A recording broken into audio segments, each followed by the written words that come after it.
할렐루야, 주님의 이름으로 축복합니다. 오늘도 주님이 함께 하시는 복되고 즐거운 하루가 되시기를 바랍니다. 3월 8일 새벽 기도를 시작하겠습니다. 다 같이 사도신경 하시겠습니다. 나는 전능하신 아버지 하나님 천지의 창조주를 믿습니다. 나는 그의 유일하신 아들 우리 주 예수 그리스도를 믿습니다.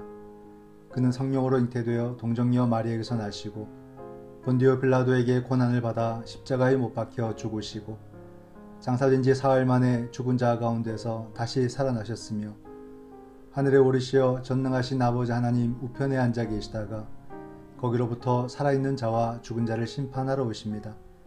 나는 성령을 믿으며 거룩한 공교회와 성도의 교제와 죄를 용서받는 것과 몸의 부활과 영생을 믿습니다. 아멘. 사랑의 주님, 은혜 감사드립니다. 오늘도 주님의 뜻을 이루어가는 복된 하루가 되게 하시고 주님의 풍성한 은혜를 덧입는 생명의 하루가 되게 하여 주시옵소서. 예수님의 이름으로 기도드립니다. 아멘. 찬송가 331장입니다. 영광을 받으신 만유의 주여. 331장 1절 2절 간주 3절입니다.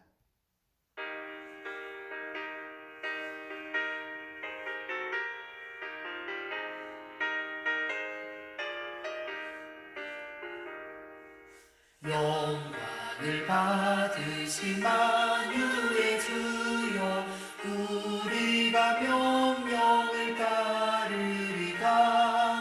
베푸신 은혜를 감사히 알고 진실한 마음으로 섬기겠네. 구주의 은혜 주시는 대로 영원히 받들어 섬기겠네.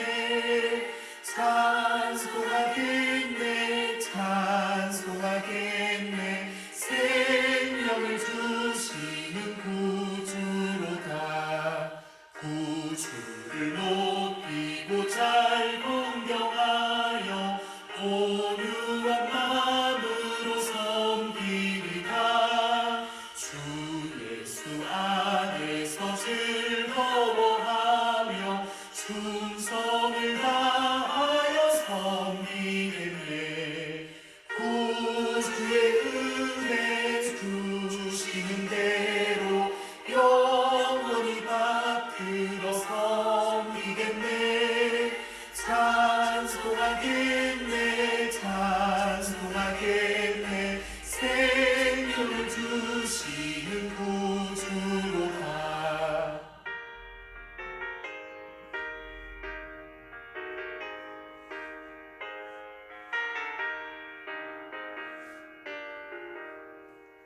예수를 믿고서 늘 사랑하여 참 기쁜 마음으로 섬기리다. 온 마음을 드리고 늘 순종하며 구주를 영원히 섬기겠네. 구주의 은혜 주시는 대로 영원히 받들어 섬기겠네. 찬송하겠네, 찬송하겠네. 생명을 주시는 구주로다.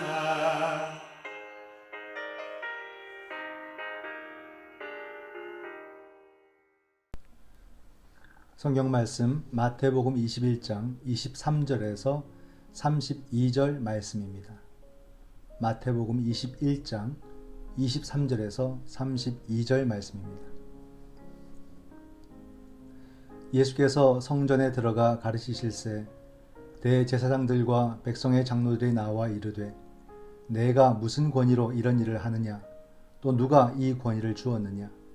예수께서 대답하시되 나도 한 말을 너희에게 물으리니 너희가 대답하면 나도 무슨 권위로 이런 일을 하는지 이르리라. 요한의 세례가 어디로부터 왔느냐? 하늘로부터냐 사람으로부터냐?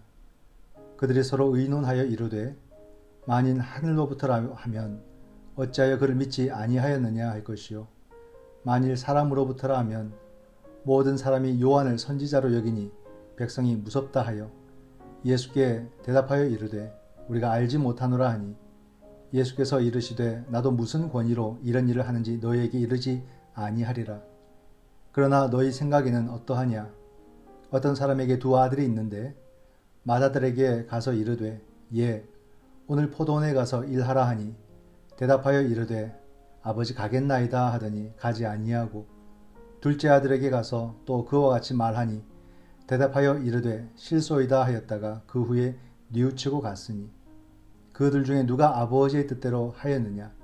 이르되 둘째 아들이니이다. 예수께서 그들에게 이르시되 내가 진실로 너희에게 이르노니 세리들과 창녀들이 너희보다 먼저 하나님의 나라에 들어가리라. 요한이 의의 도로 너희에게 왔거늘 너희는 그를 믿지 아니하였으되 세리와 창녀는 믿었으며 너희는 이것을 보고도 끝내 뉘우쳐 믿지 아니하였도다. 아멘. 오늘의 말씀을 함께 묵상합니다. 본문을 보면 어떤 이야기가 나옵니까?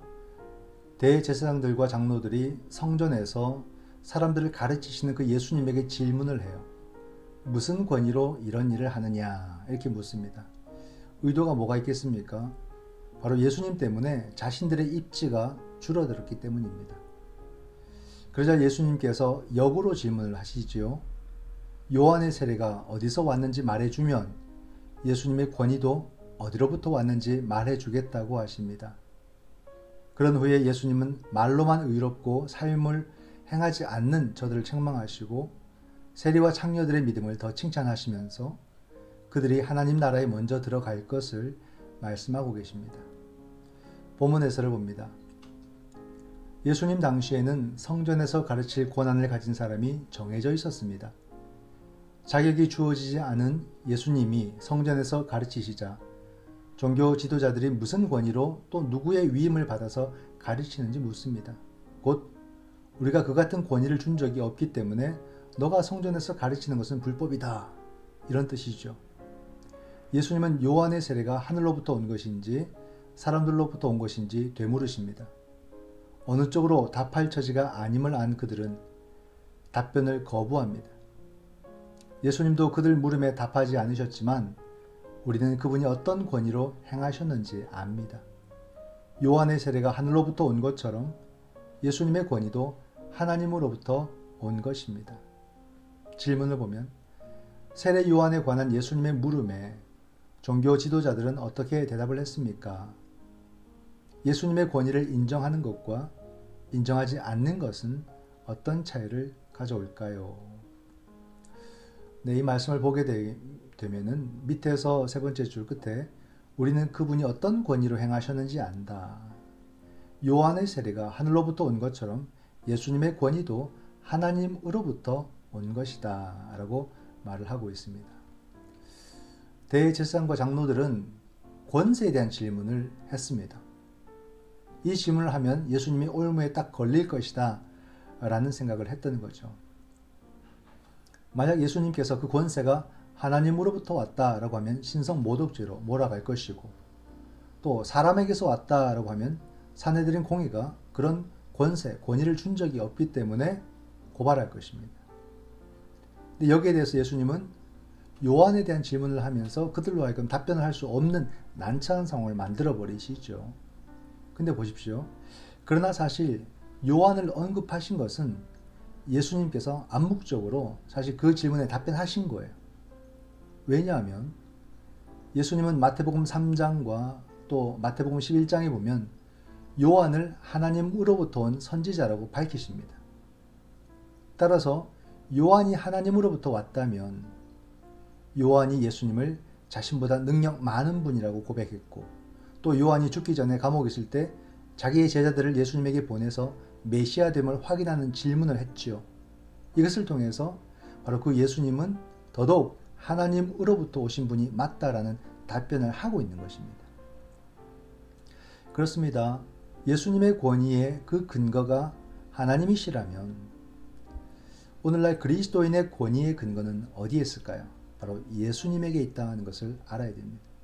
우리가 먼저 예수님의 권위를 인정하고 고백하고 그러므로 우리의 권위가 어디에 있는지도 확인을 해야 되는 겁니다.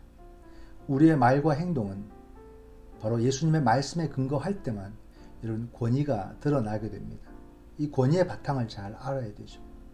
외형만 화려하게 치장하고 능력 없고 매력 없는 그런 그리스도인이 아니라 눈빛 하나에도 힘과 권위가 느껴지는 능력 있는 그리스도인이 되어야 한다라는 사실입니다. 여러분, 오늘날 그리스도인들이 참 능력을 많이 잃어버려서 매력 없는 사람이 되고 말았습니다. 우리의 근거가 자신에게 있는 것이 아니라 그리스도에게 있기 때문에 더 주님의 말씀으로 내 모든 삶의 근거를 짓고 그리고 능력 있고 정말로 삶의 매력이 넘치는 그런 그리스도인이 되시기를 주님의 이름으로 축원드립니다. 두 번째 본문 해설입니다. 예수님 당시 종교 지도자들은 그들 스스로 하나님의 참된 백성이며 그분 뜻을 잘 행하고 있다고 자부했습니다. 예수님은 두 아들 이야기를 통해서 그들의 실상을 분명히 보여주십니다. 종교 지도자들은 예수님 이야기에 등장하는 마다들처럼 말로는 순종하는 듯 했지만 실제로는 하나님의 뜻을 거부했습니다. 반면 세리와 창녀들은 부정한 삶을 살았기에 하나님의 백성이 될 수 없다는 평가를 받았지만 세례 요한을 통해서 하나님의 뜻이 선포될 때 그것을 믿고 따랐습니다. 처음에는 거절했지만 이후에 순종한 둘째 아들과 닮았습니다. 사람들의 인식과 평판이 아니라 하나님의 뜻을 진정으로 순종하는지 여부가 믿음의 핵심입니다. 하나님 나라는 말이 아닌 행위로 입증하는 믿음을 지닌 자들의 것입니다. 질문을 보면 두 아들 중 누가 참되게 순종한 아들입니까? 말로는 주님의 뜻에 순종한다고 해놓고 실제 행동으로 순종하지 않는 일이 있다면 무엇입니까? 이 본문 해설을 보면 첫째 줄에는 종교 지도자들은 자기들 스스로 하나님의 참된 백성이라고 생각하고 있었다는 것. 이미 출발이 잘못됐죠. 또 위에서 밑에 네 번째 줄, 말로는 순종하는 듯 했지만 실제로는 하나님의 뜻을 거부하는 사람들이었다는 것도 예수님이 짚어주십니다. 밑에서 세 번째 줄 보면 사람들의 인식과 평판이 아니라 하나님의 뜻을 진정으로 순종하는지 여부가 믿음의 핵심이라는 겁니다. 하나님 나라는 말이 아니라 행위로 입증하는 그 믿음을 지닌 자들의 것이다. 믿음은 참 정직하고 그 순수성을 굉장히 중요하게 생각합니다. 보이기식, 그죠? 아니면 거칠의식, 이런 것을 용납하지 않는 것이 믿음의 세계라는 것을 우리가 다시 한 번 더 보게 됩니다. 그렇습니다. 우리가 하나님 나라를 이 땅 가운데 실현한다고 말을 하는데 말로만 하는 게 아니라는 거죠. 구체적으로 묻습니다. 그럼 그것을 위해서 행동했느냐, 실천했느냐, 너의 삶을 그렇게 세워나갔느냐라고 질문을 할 것입니다. 믿는 대로 우리가 행동하고 살 때 하나님 나라가 세워지는 거죠. 말로만 해서 세워지는 그 나라가 아닌 것입니다. 근데 보면 오늘날 교회의 힘이 점점 약해져 간다는 것은 무슨 의미겠습니까? 우리의 삶이 점점 어떻게 된다? 지금 본문에 나타난 대제사장과 장로들처럼 말로는 순종한다고 하지만 실제로는 하나님의 뜻을 거부하는 삶을 살고 있기 때문에 교회가 힘을 잃어가게 되는 거죠. 주일 말씀대로라면 십자가의 정신을 다 잃어버리고 놓치고 살기 때문에 이렇게 힘을 잃어버리는 것입니다. 포도원에 가서 열심히 일하겠다고 말한 첫째 아들과 같은 모습이 딱 그런 모습이 되는 거죠. 신앙생활이 늘 그럴싸하고 겉보기에는 좋아 보입니다.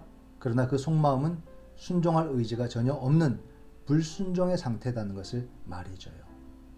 남에게 잘 보이게만 자신을 포장하고 그러나 영적으로는 한없이 게으름에 빠져서 삽니다. 오늘 나의 모습은 어떨까? 오늘 나의 모습은 먼저 된 자가 나중된 자의 모습 같지 않을까 두렵습니다. 우리의 자세는 어떠해야 될까요? 세리와 창녀들처럼 늘 주님 앞에 죄인된 자처럼, 그죠? 늘 죄인된 자처럼 자신을 낮추고 겸손해야 되고 회개하고 순종하는 그런 낮은 자의 자세를 가져야 됩니다. 한순간도 교만할 수가 없어요. 오늘 이 하루도 겸손히 낮은 자리에서 말씀을 묵묵히 실천해 나가는, 그래서 능력 있는 주님의 제자로 살아가시기를 축원드립니다. 기도하겠습니다. 사랑의 주님, 은혜 감사드립니다. 오늘 하루도 말씀을 행함으로 믿음의 권위를 드러낼 수 있도록 도와주시옵소서.